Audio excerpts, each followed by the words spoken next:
Kenya's biggest conversation into the third hour. We live stream the show every morning on SpiceFM KE, YouTube, Facebook, Twitter. We are also live on SpiceFM across the country: Nairobi 94.4, Mombasa 87.9, Kisumu 102.5, 96.0, Nakuru, Eldoret 96.7, Nyeri is 90.9, and Malindi is 97.7. For the next 2 hours, for the next 1 hour, we're also live on KTN Home.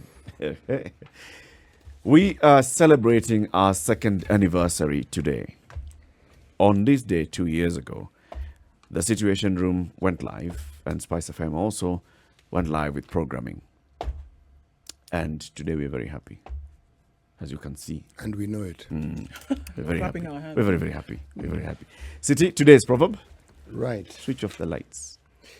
Okay, that is the shortened version of it. Now let me read the long version of it, or the full context of it. When a soul is left in darkness, sins will be committed. You do not blame the ones who committed the sins, but the ones who created the darkness.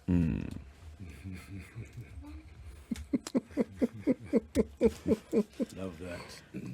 See? When there's darkness, sins will be committed. Do not go after the sinner. Look for the person who switched off the light. It's a very good excuse by the sinners. Right. Usinilaumu, sinigiza. Switched off the lights. Eric, Sinigiza. we gave examples of electioneering and vote counting. What about the kumi drinks, these illicit, the fuel that people send masquerading as alcoholic beverage? People have gone blind. Now those ones were in complete and total darkness. The brewers are the ones who switched off the lights. Yes, exactly. So they're the ones to be blamed, not the drinker of the brew. Not the drink of the brew. Today is also the day when the Court of Appeal judges will be delivering their verdict on BBI. So, of course, the whole conversation today is going to touch on BBI here, BBI there, but also what's happening in the country. We will be looking at it from the satirical point of and side of things, because we are joined now in this mud studio by a madman, the MADDO himself, Paul Kelemba, a cartoonist. Karibu sana to the Situation Room. Asante. It's good to have you. Not madman. I always insist that my name Mad has got a double D. Yes. And there's quite a big difference between mad and mad. and mad. Yeah. So I said the madman. Yeah, if you can figure it out. And Paul, how exactly would you characterize what you do? People call you a caricaturist, a cartoonist. What would you call it? Okay, let me put it this way. Yeah? Yes, contextualize it for us. Yes. A scientist, it doesn't work for you. Yeah. No, I'm laughing because there's a science to what you do. I know. Yes. Right. If you know, Philosopher. Yes. Yes. A long time ago, when I was applying for my passport, and in that field of occupation, I was like, okay, now What do I write? cartoonist. I was actually going to write cartoonist, then decided, no, hang on a second, journalist. Yes. So that's what I am. I'm a journalist, but I'm a social commentator. I'm fine, okay, a satirist, a humorist. I look at what you see yourself and put it in a slightly different way. You an illustrative editor. Call me that too. Not bad, yeah? So it's a nice long one. Rolled off is nicely. Illustrative editor. Write that next time you're applying for government, in any government document. Occupation, illustrative editor. We've been waiting for that kind of call. Yeah. So I mean, I think a lot of us, grew up reading comics, and it was just for the funny side of it. And then we started seeing the evolution of comics and cartoons being used to pass on messages of a political nature, of a social nature, justice, and kind of thing. When did you start using an obvious skill that you have to start to pass the messages? Because for the naked eye, it would be okay, a picture of one person saying something, but there's always the underlying message that you can find in things like poetry, that you can find in drama and books and things like that. When did you realize that you could use this gift to start to change thinking? Actually, early enough. Obviously now, much later on, somewhere in my late teenage life. That's when I realized, hey, look, I mean, I can communicate using the skills that I've got. But I've always grasped knowledge and information, and always had that urge to pass it on to somebody, even if it's my opinion or repackaged and so on. To me, knowledge is indispensable. It's something that one must seek, pursue, grasp. And we're all different, of course, on Earth. So there are those who will consume that information or knowledge and stay with it, or pass it on using other avenues. A parent will pass their knowledge to their offspring and so on. A teacher to students. Let's not talk about politicians. To the citizens. Oh yes, yeah. And then there are people like in our profession where you capture that information outside there, pack it very well for putting it out there. Yeah. What are some of the major things then you've been able to cover? I mean, over the years, what are some of the things that you see stuck out to you and that really picked up when you put it out there in form of a caricature?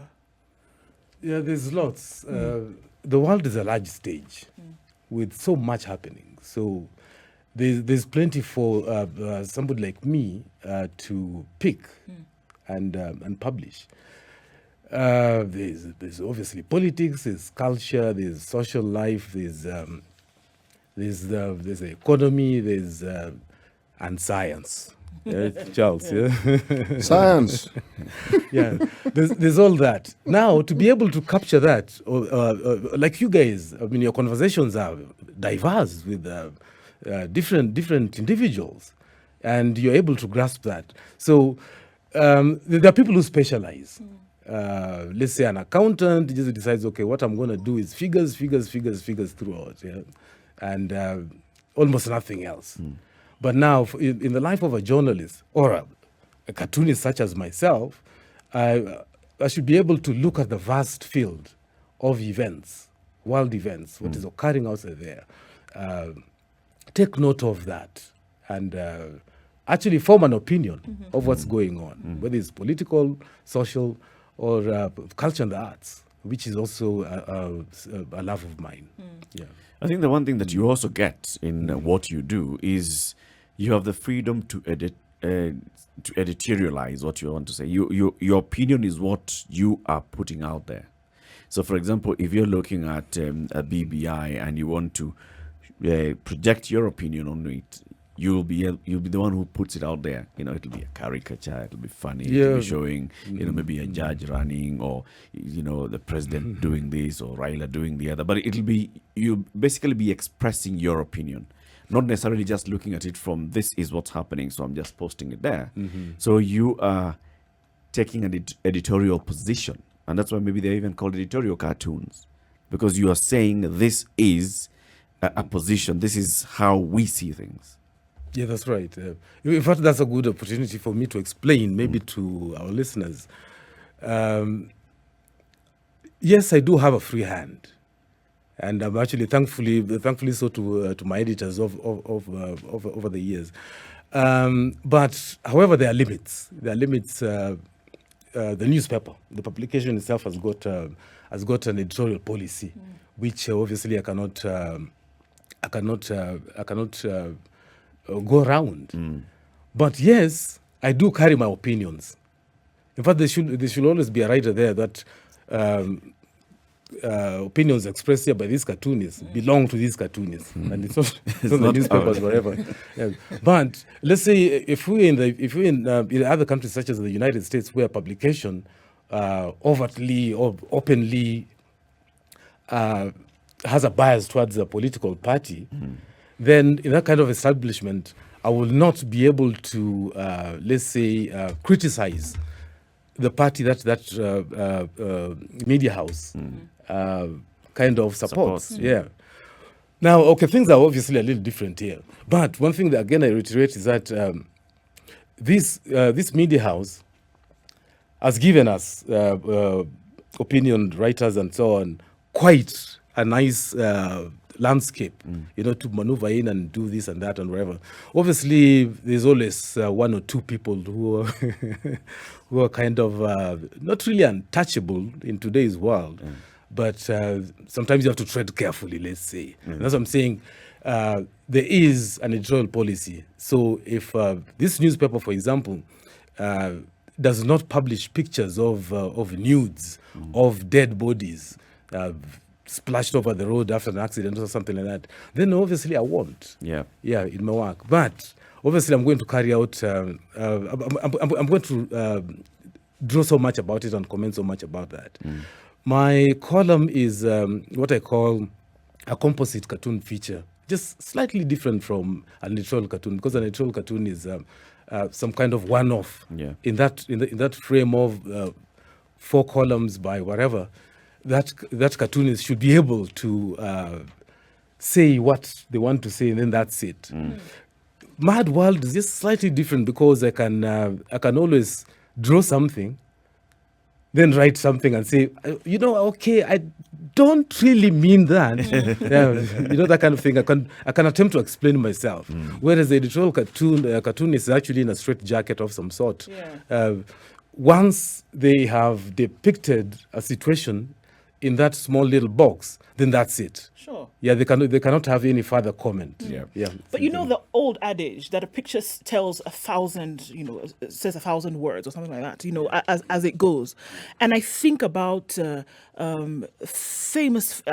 So the question is, how far then can these pictures that you make, these cartoons, influence public thinking and opinion? And I'm asking that question in relation to what we saw in 2015 with the attacks that happened on Charlie Hebdo in Paris, whereby there was a cartoon done by this satirical publication that then brought about a global situation because they were attacked by, one faction. And there was one message that was out very clear, and it affected an entire population of people and still probably rings today. How far then? Because it's not when you draw a picture that is laced with an opinion, and there are people who see that picture, they then form a mindset. It doesn't matter what your initial opinion was. They think a certain thing because of this picture that they have seen, and then begin to form thinking around that. How it must be more than just your opinion, MADDO. It oftentimes becomes thinking that has been formed in the minds of anybody who sees that picture. Yeah, that's right. I would like to believe that we do carry some influence. Politicians don't believe that. In fact, the last category of human beings who still look at us as pests, But everybody else, over the years, things have changed so much that we are held in high regard. Our opinions, what we have to offer to the public. That's why the more reason why we have to be very careful in our content. We just won't go out, let's say, for example, we are sensitive about minorities, special needs groups, the physically challenged, some religious groups, and so on. Now, we worked with a couple of the Charlie Hebdo cartoonists in Nairobi. Two of them came here. One of them died in that attack. Now, obviously, that attack was brought about by the influence of what they were carrying in that publication. Oh, yes, it was such that a group of people actually transferred across the European continent, went and staked out until they got the opportunity to burst into the offices and carry out the attack. Meaning that these are people who are trying to stop the influence that these cartoonists were offering. Obviously, we will not really want to go into that right now. We had a debate about that some time ago in some other media house. What they were doing is something that rocked somebody's boat. But they thought they were okay. Well, let me ask this question. You see, there's a thin line here that must be considered, not necessarily drawn, but considered. Where does responsible journalism begin and where does it end? Yeah, there's a very thin line. it's razor thin as it is. And that's why we've got editors. If everything that was collected was published, you'd have a publication full of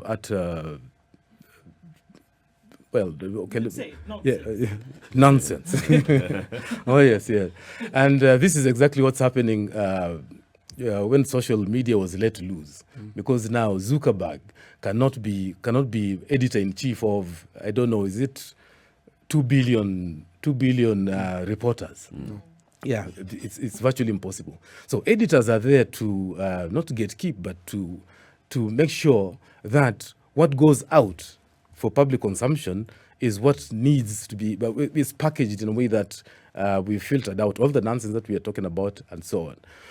However, a couple of things do get through. And we've seen this, whether it's on radio, television, or print. It does go through. Apologies have been made. Lawsuits have been... What is exactly extracted? Yes, yeah. Oh, yes. And whereas probably half of it might be that maybe it's just this rich guy or this politician complaining about, because they've got the might to go to court and so on and drag this poor media house there.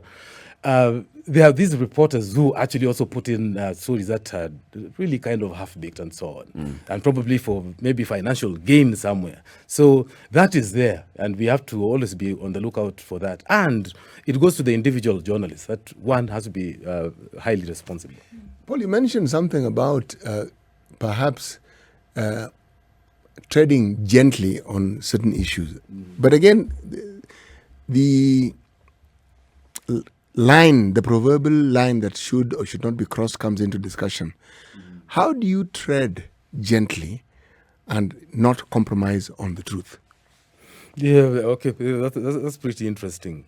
Treading carefully, as we've said, doesn't really mean you're ignoring facts that are on the ground, that's happening, that need to be broadcast, that need to be known. To me, it's really the way you tackle it. Yeah. So say, for example, let's say, okay, let me dare say this. Let's say there's an untouchable politician somewhere. Yeah. Okay, but then it's not like what it was in the past. Things are different. You know, I'm going to ask you at some point the qualities of the untouchable. But but for now, let's go with the story. Yes. Not that they are there all over the place these days, but let's say there is one, and for some reason, one's editors think that we should not really go so much in that direction. We have to look for another way. Because if you ignore that individual and what that individual stands for, then you're doing a disservice to your audience, Yes, a very large one. So you need to pursue it. And there are very, very many ways. And thankfully so, cartoonists actually find it a lot more easier than if you are writing or, doing an op-ed on television. That's very true. You get a lot of some free hand and that other journalists in the newsroom will not be able to get. That we have to accept. Paul Kelemba, also known as MADDO, the one of the mad world, editorial cartoonist. What did you call yourself again? What scientist again? CT? Illustrative editor. And very many other things We'll pick up there. that Paul Kelemba is our guest host for the next 2 hours in the show. We are talking, first of all, we want to understand the work and his trade and what he does, and then we looking at everything else that's happening in the country and in the world. Many years you've been in this trade, and like you're saying, untouchables, or even some conversations that you tread carefully, some conversations that you are also not even expected to even emerging that you could go into. Tell us about some of those. In fact, let's start with this first one. The first time that you touched the ultimate untouchable in this country, and you portrayed him, was it on a tractor? And that's the former president. No, he was running on a truck. He was running on a truck. Close. Yeah, the first time that you actually did the cartoon that portrayed the president. What was going through your mind? What kind of conversations were you having with the editors? You know, at that time, the president was untouchable. And that was pretty obvious. But we cartoonists were really battling, to try to get our editors to accept us caricaturing the president. But it was an absolute no-no. I've worked under several very fine editors: George Mbogus, Joe Kadhi, Mick Odero, Mitch. Thank you, Charles. Mitch Odero, the whole bunch. But there was one called Ali Hafid. Ali Hafid was pretty nasty, let me say. you cannot speak ill of the dead. Yeah, so there we go. What he used to do at that time, we were pretty analog. So I used to draw my stuff on one large piece of paper, ink and everything. Then he insisted that it had to go through him as editor-in-chief. So yes, he did. And when he didn't like anything, he actually just put a big red X in it. And it was just that one copy. It was, yes, just that, the original. it was terrible. But I think I still have those copies. Anyway, well, we were battling to try and do the big man, as he was called at the time. So I started creeping in, kind of bringing him in, to beat the editor. So I brought in Mzee Moi at the time by giving him a kofia, a hat, and just having a darkened face. Yes, on a tractor that time, here and there. Around that time, since I was on contract with the Standard, I was allowed to contribute to a weekly. And at that time, the weekly was Society magazine. So I used to do the covers. For the editor, Pius Nyamora at that time, who was pretty, he had plenty of guts, as it is. So he asked me one day, him and Mwenda Njoka, who was there with him, "Can you do Moi?" I said, "Wow, okay." I asked them, "Are you guys joking? I've been itching to do this." So they told me, "Let's go ahead." So, well, I did Moi. And that's the one that I depicted him running in the stadium, in the inside of the trucks, and everybody else, Kibaki at that time, Oginga Odinga at the time, had all obstacles all over the place. Yeah, so at that time, the push was he was using the government and the ruling party, to create obstacles and so on, and the media that was government control at the time. It went through, and that morning, Society used to come out on Monday morning. That morning, Nyamora didn't come to work. Oh, no. Yes, he had been petrol bombed before. So he was expecting that kind of reaction. So he didn't show up. And incredibly, Special Branch, who used to collect copies of publications they didn't like Finance and Weekly Review once in a while, they actually let it go. It was sold. It sold out. Nyamora almost thought that the Special Branch had collected, but the publication had been sold out. Now, so we got away with that. It's only later on that we found out that Moi himself was not really overly hostile to the idea of cartoons. It's what you did with him. Oh, yes, yeah. And again, you see now, when you've got all these lieutenants of yours around you, they are the ones who will now call the editors, no, you shouldn't do that, you shouldn't whatever, you shouldn't have carried that, and so don't do this and that. But they were mourning louder than the bereaved. Yes, exactly so. Okay. The J.J. Kamodos at the time and so on. But you see, the president himself, as we were told by some people from State House, that when that guy saw that cartoon, he was very happy. And many years later on, when the comedy trio of Ridiculous were making fun of him, I was actually in one show where guys drew guns and told them, "Get off that stage." Yes, and it happened on Gong Road, one of those rugby pitches or whatever, and the show stopped. It was that. It was Harlequin. Harlequins, yeah, that's right. Yeah. And you can imagine that later on, these guys actually went and performed for Moi, privately, that kind of thing. Yeah. So anyway, sometimes the so-called influential people we are talking about, Okay, no, let me put it this way. There are those ones who are hostile, like the late Nicholas Biwott. Yeah, drawing him was a challenge. We did, yes, we did. But, we were damn scared of the guy. Let me be honest. Oh, yes, he was scary. We didn't like the media at all. Whoever you are in it, the editor, a reporter, or a pesky cartoonist, who on earth are you? That kind of thing. So the threats were there, phone calls and so on. I come from a time where people were picked up from right under our noses. Yes. Yeah, if you remember the late Wahome Muthui, who wrote Whispers, the column. In those days, in the late 80s, 20 shillings was a lot of money. Yes. So I went and asked him for 20 shillings. He told me that, I'll give it to you in a while. Can't you see I'm typing? That while was quite a while. Yes, yeah. Because as I was waiting, they came for him. He was picked up Yes, they picked him up. before he had dipped his hand in the pocket to give you a this is 20 bob. 1988. We never saw him again for 15 months. And about the copies that you made that were then spiked by the editor, Yeah. were you given a reason? Like, was it because, sometimes as an editor, you're looking at the story that has been brought to you and you feel there's nothing newsworthy here. So you just basically say there's no story. Was it the case for you? Like, okay, so this cartoon Ali that you're Afid in this case, and I'm going to use his name. Ali Afid in this case never gave any reason at all. It was that X and that's It just doesn't no like it appeal, go. no nothing like today's appeal somewhere. There was nothing like that. His word was no was a no. And we hardly saw him.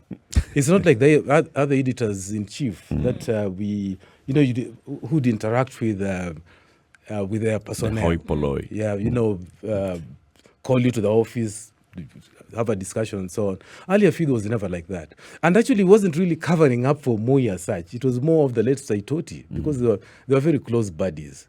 And, again, they didn't like the way I used to draw Saitoti, with his neck and wherever. So that, just the caricature itself, was a problem. There's something that I'd like to ask. Are we going on a break, Eric? No. Okay. Your experience has spanned over decades. It's been a while. Yes, it's been a while. Yeah. Which means you've seen presidents come and go. I guess we can put it that way. Yes, and you've also seen politicians come and go. Them more so. Them they've come wholesale because there are really many in number. And you've also seen trends come and go, and you have illustrated trends as well. That's right. If I were to give you a new role and ask you to be a clairvoyant, A what? okay. Fine. Yes, go ahead. Let me put in Kiswahili, kuwa mchawi. Sawa, man. Okay. If you were to gaze into the future, looking at our politics, what trajectory do you see our politics taking? Because one of the things that you also do, you also offer a trajectory of what you think the future would look like. And some of your caricatures have done precisely that. Not commented on what's happening, but foreseen and spoken about. So what, if I may ask, would you see? That's what umeniweka niwe mganga mkuu. Sasa, baba. Anyway, so you see, from my experience, spanning now, my column is 32 years old. Yes. As you put it, I've seen these people come and go. It's from the days that we are dealing with 210 or is it 212 members of parliament to I don't know how many, 400, 300, I don't know, and 1,000 or 2,000 MCAs. So for someone like myself to stay relevant with what I do, obviously I have to pick the juicy ones, and so on, and the rest I can comment on them collectively. Yes. Yeah, that kind of a thing. Anyway. From the landscape, the foreseeable landscape, and from where we've come from, Kenya is in actually for some very interesting times. Oh yes, yeah. I dare say that back in '92, we knew who was going to become president. It was either Moi or Matiba. In 2002, we knew it was going to be either Kibaki or Uhuru. 2013 it was Raila or Uhuru, as well as 2017. Next year was becoming tricky. In fact, people are like, okay, now this one we can't tell.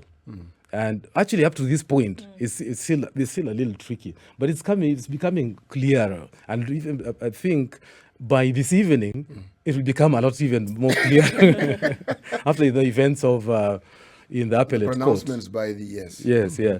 So this country should brace itself for very exciting times in politics. And I dare say that I've always been okay. I'm not a pessimist, but I do look at things that are coming with the optimism of some sort. The children that we have today, or at least young people in the mid-teenage, are going to enjoy this country.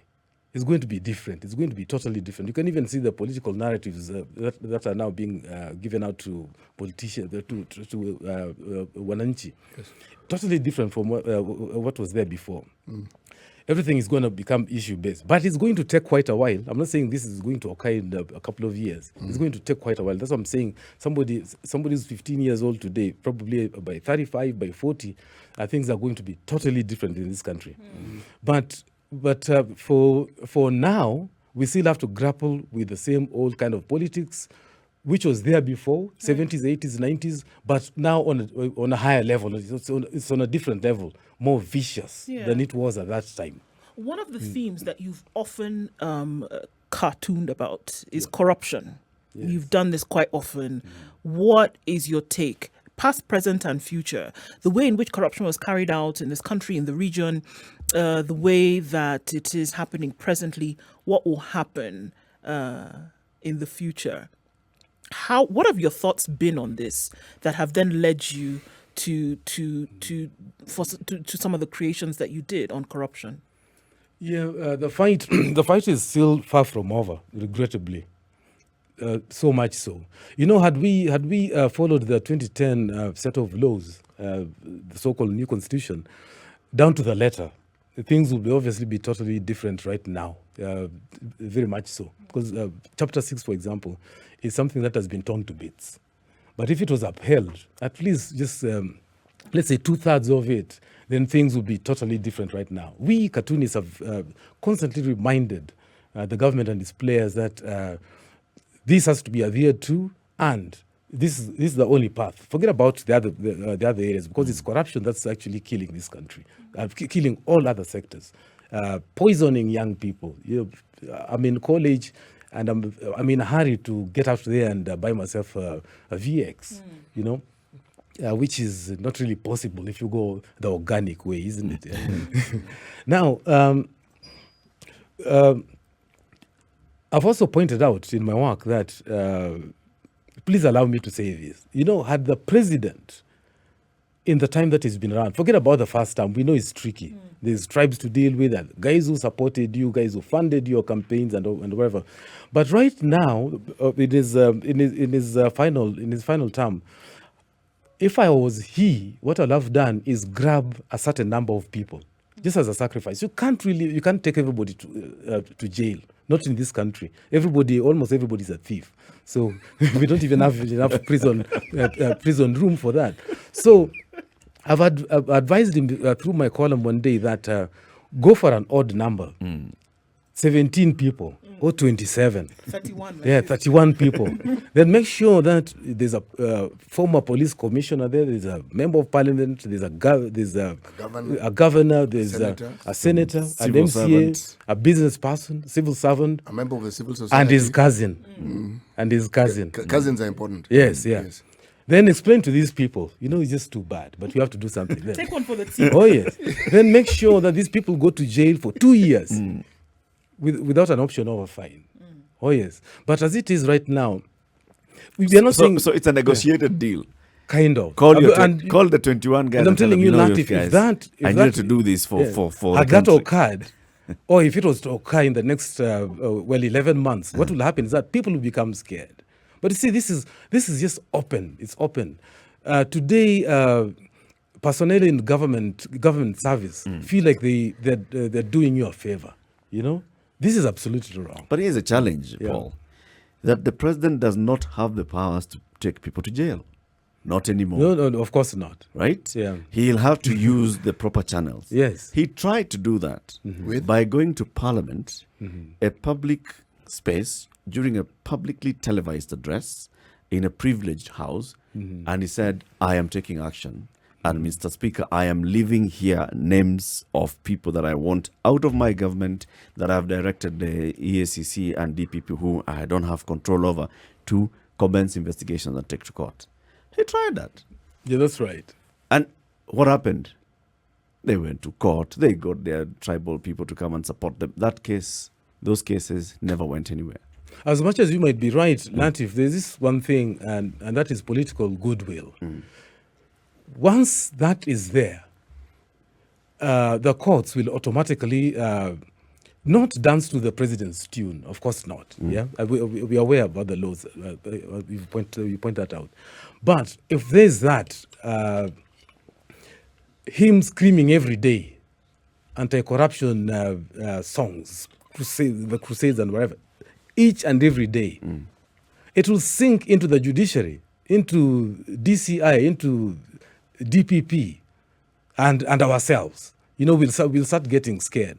But if he's going to make that statement in Parliament, then, then that's the last time we hear of that. We definitely have a problem. But he has to be whipping these people throughout. There's a lot of energy that he used fighting the judiciary, fighting some highly placed personnel there for like 4 years.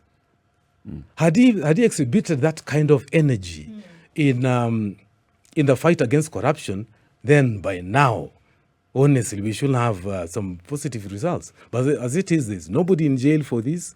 And the only person who went to jail for that, for corruption, and was given quite a hefty fine and jail sentence, is out right now, leading us to believe that it was just a political kind of warning shot to, opponents of the president. Which I hear you, and I hear everything you're saying. In fact, we argue that the same way here. But then looking at it from the other side, it can also be argued, and in fact, the president himself has come out to say, even when he appears like he's, fighting with the leadership of the judiciary, he brings in the issue of the judiciary. I am trying my best to push and to fight corruption, but everything goes and sits at the judiciary. And I'm saying, you judiciary, we are not seeing like you're doing the same thing. You're not putting in the structures that ensure that there is no bottleneck in your end.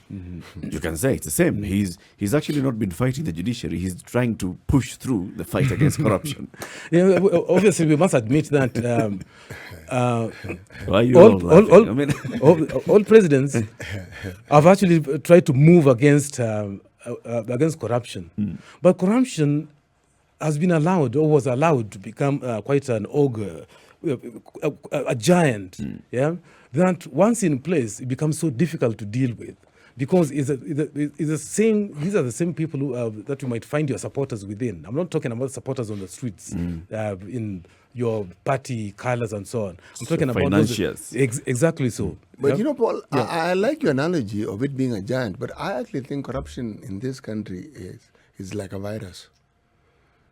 Because very tiny. Yes, because it's insidious. You don't notice when it actually gets you. The manifestations of it are the ones we're always reacting to. Like we react to KEMSA. That's an outcome. Yeah. Okay? There are other little KEMSAs that happen in between at KEMSA that you never really hear about. But this one, because of COVID, loud, big, huge. So we treat the symptoms. Yes. Continue treating the symptoms. Yes. And why I'm calling it a virus, there is no ministry in this country. There is no aspect of our lives that is spared. So it's everywhere. So it's this giant pandemic that we have. And what is worse, it's affecting even people you hope you would shield from it. Yes. So that it is becoming part and parcel of the new moral order. We've even discussed in this show, why don't we just legalize it so that so that we say, okay. Then you're okay. Yeah. Bribes up to 50 bob free. have a quota, or you have a quota, or you have That a one, quota for there's the no month. tax that one. Yes. Yeah. Bribe over 1,000 shillings. Yeah. Okay. Yeah. 50% goes to the government. If you don't declare it, the government takes everything. Yes. They're coming for you. Yes. Meaning these lifestyle audits we keep talking about. Like there's one official of the Kenya National Highways Authority who right now is under scrutiny.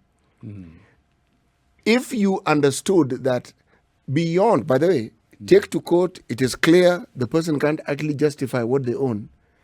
It shouldn't be a push and pull. It should be direct. But even if you say these things, I'm aware sometimes we're being facetious because there is no easy solution, much as we may try, because in our own way, we are all involved, as you correctly put it, in this process. Yeah. We will talk good, we'll talk good governance, we'll talk chapter 6 until somebody whom we are close to or whom we support is in a position in which chapter 6 might embarrass them. Then suddenly chapter 6 is not that relevant. Yes. Well, that virus can still bring down an elephant. Oh, that virus can kill an elephant. Can kill an elephant. Yes. Okay, what we obviously need then is a vaccine of some sort. Since vaccine, top topic right now. We need that kind of solution. So, exactly what is it? What is that? What we need? We have vaccine apathy. That one you see. We have anti-vaxxers as well. What would that vaccine be?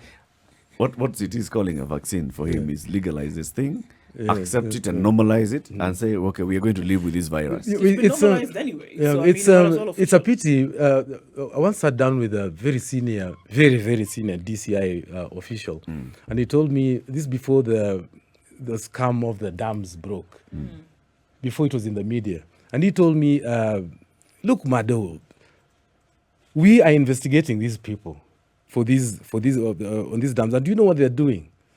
They are busy actually." Coming up with new schemes to get money out of treasury and so on. They've moved on to the next one. They've moved on to the next one, and they're being investigated. So obviously, this is a total impunity when you know that you can't, nothing will happen to you as it is. I've got a confession to make. I regard myself as a very clean guy, and I've survived my 32 years producing this column because no politician can buy me. But however, I've received 10,000 shillings. Yeah. I didn't know. I had no idea that it was meant to influence me. Somebody just told me, oh, wow, man, good work. Why don't you have a drink? So, well, I took it as a good Kenyan and went and had my Tusker. Then he calls later on, you see, now, what I want you to do, I told him, no. It doesn't work that way. No, it doesn't work that way. And too bad your 10K is gone. It didn't have a refund policy. No way. And at least he's not a guy who can come and pop you off later on. But seriously, we are. There's always a way. Charles, Yes, I visited this tiny country called Estonia with your brother, Wycliffe, a couple of years ago. Yes. And I was very surprised to see how it is today. It's a nice, clean society. Yes. Very good democracy and so on. And this country, remember it was a satellite or whatever, province of the USSR. Paul, the story of Estonia begins, it was colonized by the Swedes, by the Germans, by the Turks. It's a long story. By the Soviets, by the Russian Empire. There's a large German population there. Yes. And the Estonians kind of don't really like, and Russians. And Russians in Estonia control the media, actually. Yes. As it is. Now, this country, when it became independent at last, again, that is. That is in 1991 now. 91 from Russia. Yes. For the next few years, it was the most corrupt nation in Europe. Let's not talk about Belarus and Lithuania and all these other countries. And Slovenia and what have you, yes. It was so corrupt, like what we are right now. That everything... They had our standards. Yes. Okay. Kabisa, you know, today you are stopped for speeding, and this lady cop tells you, I'm not saying that it was a lady cop, that, police bail is 5,000 shillings. Na ile ya kuhonga honga ni 1,000. You know, I looked at her kind of, no, let me go to court. It's crazy. So that's what Estonia was. But if you go to Estonia today, you will realize that something happened in between that period of their darkness. But remember, at that time, when they became newly independent, they were still operating in that kind of Soviet system. Yes. So they were yet to outgrow it. So, and us here, we are yet to outgrow so many other systems that have been there before. So there was it's a transition period between that period of time and what this country is today that we in Kenya should study. And what did they do? Because that is unknown. What Corruption did they is do? unknown. What did they do? It's a long story. I would urge. Does it involve an individual person coming in, or is it just a system? Yeah, it's No, a system. it's all that, Eric. It's all that. It's a system that develops, you know, and that the goodwill of the political leadership and the people that we need to go in this direction. We have had that. We have blueprints. In fact, the 2010 Constitution is a perfect blueprint for that. That if we went with it, then we are obviously going to be in the right direction. I think you've said political goodwill of leader and people. Yes. We are That equally- combination yeah, has to be there. We are equally as guilty. You see, when we definitely are. We are partners in this. When you look at the leadership and the determination, the determination that the leadership has infuses, and the people also now acquire determination, because that is a country that is ICT compliant almost to 99%. Meaning, this is why if people keep talking about it's gone, it's not there, it's coming tomorrow, it might not come, they have it. And it's the only country I know that has a president who is female and a prime minister who is female, meaning president number 2, both female. Exactly so. And It's a probably- culture. Yeah, Meaning- they've become- accepted it. It's become a culture. This is that, somebody who's competent, give them the job. Yeah. Right. We shall run our country the best way. She's a lot different from the other ladies who are leading Europe. She's a mother. She's a wife Mother with children. of 4 children, Yeah. very private about Yes. her family life. But she's also a beekeeper. Right. Yes. Interesting stories. So you can switch to SpiceFM 94.4 Nairobi, Mombasa 87.9, Nakuru 102.5, 96.0 in Nakuru, 96.7 in Eldoret, 90.9 in Nyeri and Malindi, 97.7. Or also you can catch the conversation on SpiceFM, YouTube, Facebook or Twitter. This is the Situation Room, the only way to start your day.